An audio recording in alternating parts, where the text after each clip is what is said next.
The Muscat meeting, which was not a long session, was in fact a half-day meeting. From our perspective, it was aimed at assessing the seriousness of the other side and the potential course of the process.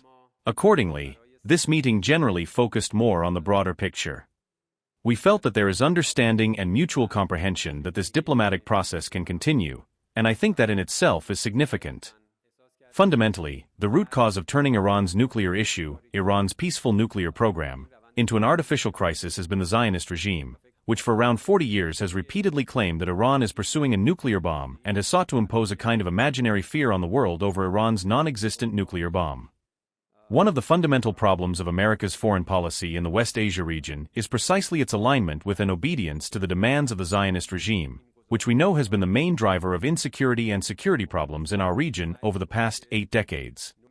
This comes as part of ongoing consultations that he, Larijani, is holding with his counterparts from various countries in the region. In line with Iran's fundamental policy of strengthening relations and ties with neighboring countries, pursuing a good neighborhood policy and reinforcing the region are among the pillars of our foreign policy. Therefore, this visit should be seen within that framework. Moreover, this trip had been planned in advance, and both his visit to Oman and his subsequent trip to Qatar are along the same lines. We're the strength department. Our job is to be that hammer when necessary, and I'm hopeful we don't have to use it. That's the idea of deterrence. You get peace through deterrence, but if you must fight, you will be unleashed to fight to win. Overwhelmingly. Not fight politically correct, overwhelming violence of action at the decisive moment so the enemy knows exactly what you mean. First and foremost, in our department, we're reviving the warrior ethos. We're eliminating distractions and debris. No more DEI, no more dudes in dresses.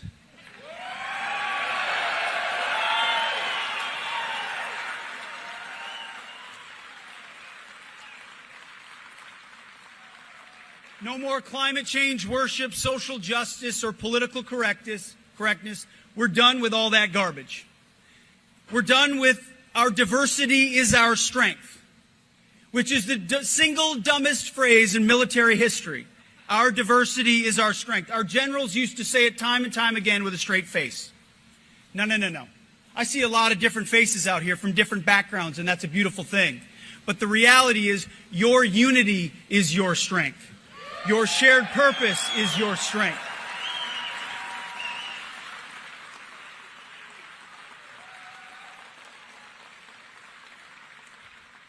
What you're able to do together with a common purpose and a common mission is what makes America special and different. So we're unleashing our warfighters to get back to basics. They'll be ready, they'll be trained, they'll be disciplined, accountable, and lethal. That's the whole point. When I talk to President Trump, then I'm going to talk to a group like this, of folks in uniform or in hard hats. I say, what do you want me to say? And he always says, you know, Pete, just tell him I love him.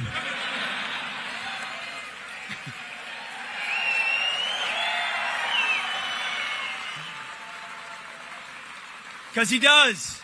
He wants the best for our troops and he wants the best for you. And that's why, in addition to rebuilding the military, we're reestablishing deterrence.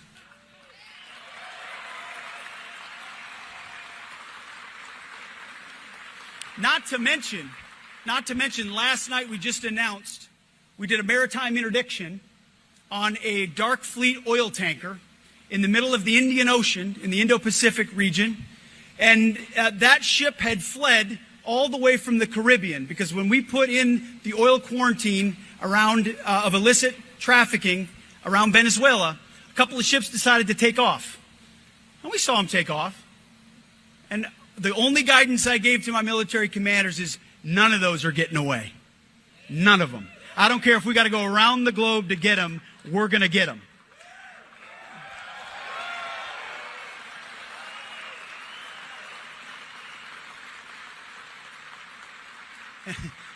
And of course I said that because I know if President Trump said I let one get away, he might say, you're fired.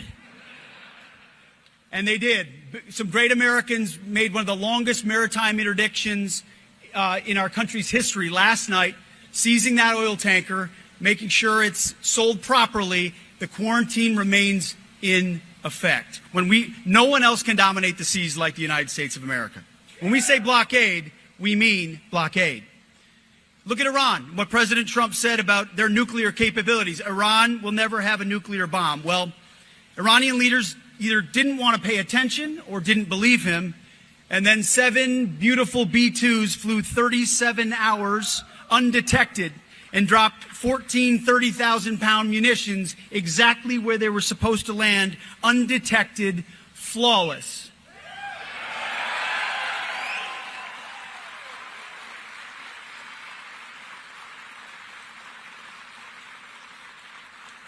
No other country in the world can do that, and the president has been clear to Iran. He wants a negotiated settlement. I think it would be a wise choice for them to take him up on that deal. The world saw America's capabilities, peace through strength, deterrence in action. We were out of Iran before Iran even knew we were there. No other country can do that. You're seeing something similar with narco-terrorists in our own hemisphere. How long have we been talking about going after drugs that have poisoned Americans and wrecked our communities? For the longest time, too long. It was a catch and release program, a law enforcement function that didn't work. We'd catch the same traffickers and let them go. They'd go right back to it, no deterrence at all. But these narco-terrorists and designated terrorist organizations, they were targeting our communities. This community, my community, your community, our kids and our people in our country.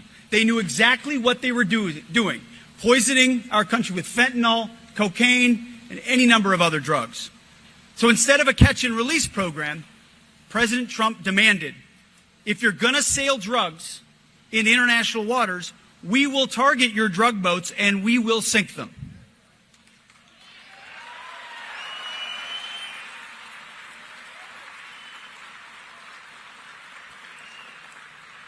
We sunk another one a couple days ago, but it had been a while. We haven't been sinking as many boats recently because we can't find many boats to sink. That's the whole point. They're not running drugs as much as they were before in international water because of that threat. And then, as I mentioned, on January 3rd, the whole world saw what our military is capable at every echelon, from space to subsea.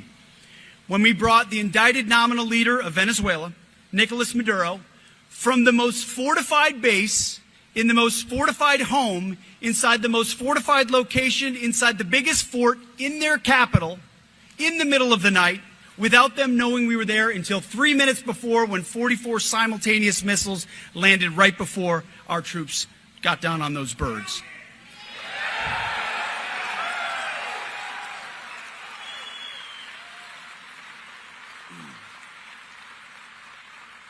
It was the most sophisticated single raid in world history. No other country. What'd you say? Going down in history. By the way, and no other president would have had the guts to make the call to follow through on that.